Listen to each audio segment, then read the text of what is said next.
ସ୍ନାନ ପୂର୍ଣ୍ଣିମାରେ ମହାପ୍ରଭୁ ଜଗନ୍ନାଥ 108 କଳସ ଜଳରେ ସ୍ନାନ କରନ୍ତି।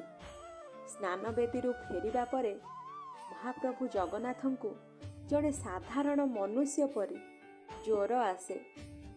ଏହି ସମୟରେ ତାଙ୍କୁ ଅଣସର ଘରେ ରଖାଯାଏ।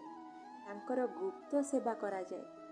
ହାଲୁକା ଖାଦ୍ୟ ସହିତ କାଢ଼ା ମଧ୍ୟ ପିଇବାକୁ ଦିଆଯାଏ। କୁହାଯାଏ କି ଜ୍ୱରରୁ ଆଶ୍ୱସ୍ତି ପାଇଁ ତାଙ୍କ ଶ୍ରୀଅଙ୍ଗରୁ ପୀଡ଼ାକୁ କମ୍ କରିବା ପାଇଁ ଏକ ଦିବ୍ୟ ଆୟୁର୍ବେଦିକ ତେଲକୁ ତାଙ୍କ ଶ୍ରୀଅଙ୍ଗରେ ଲେପନ କରାଯାଏ। ଏହାକୁ ଫୁଲୁରି ତେଲ କୁହାଯାଏ।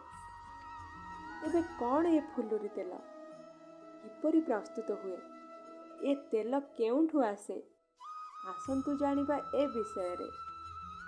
ଫୁଲୁରି ତେଲ ପ୍ରତିବର୍ଷ ବଡ଼ ଓଡ଼ିଆ ମଠ ପକ୍ଷରୁ ମହାପ୍ରଭୁଙ୍କ ପାଇଁ ଏକ ବିଶେଷ ତେଲ ଯୋଗାଇ ଦିଆଯାଏ। ଏହାକୁ ଫୁଲୁରି ତେଲ କୁହାଯାଏ। ଏ ତେଲ ପ୍ରସ୍ତୁତି ପାଇଁ ଋତୁ ଅନୁସାରେ ମିଳୁଥିବା ବିଭିନ୍ନ ପ୍ରକାର ସୁବାସିତ ଫୁଲ, ଚନ୍ଦନ କାଠର ଗୁଣ୍ଡ, ବିଭିନ୍ନ ଔଷଧୀୟ ଚେରମୂଳ, ତା ସହିତ ଘଣା ପେଡ଼ା ରାଶି ତେଲ, ଏହିପରି 24 ପ୍ରକାର ଉପାଦାନକୁ ମିଶାଯାଇ ଏକ ମାଟି ହାଣ୍ଡିରେ ଆବଦ୍ଧ କରି ରଖାଯାଏ।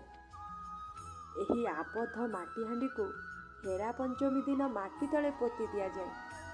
ଠିକ୍ 1 ବର୍ଷ ପରେ ଦେବସ୍ନାନ ପୂର୍ଣ୍ଣିମା ପୂର୍ବ ଦିନ ଏହାକୁ ମାଟି ତଳୁ ଖୋଳାଯାଇ ଶ୍ରୀମନ୍ଦିରକୁ ପଠାଯାଏ। ଶ୍ରୀମନ୍ଦିରର ସେବକମାନେ ଏହି ତେଲକୁ ସିଦ୍ଧ କରିସାରିବା ପରେ ମହାପ୍ରଭୁଙ୍କ ବିଗ୍ରହରେ ମାଲିସ କରନ୍ତି। କୁହାଯାଏ କି ଏହି ଦିବ୍ୟ ଫୁଲୁରି ତେଲର ମାଲିସ ହେବା ପରେ ମହାପ୍ରଭୁ ଜ୍ୱରରୁ ସାମାନ୍ୟ ଆଶ୍ୱସ୍ତି ହୁଅନ୍ତି। ତାଙ୍କ ଶ୍ରୀଅଙ୍ଗ ମହକି ଉଠେ। ଜୟ ଜଗନ୍ନାଥ।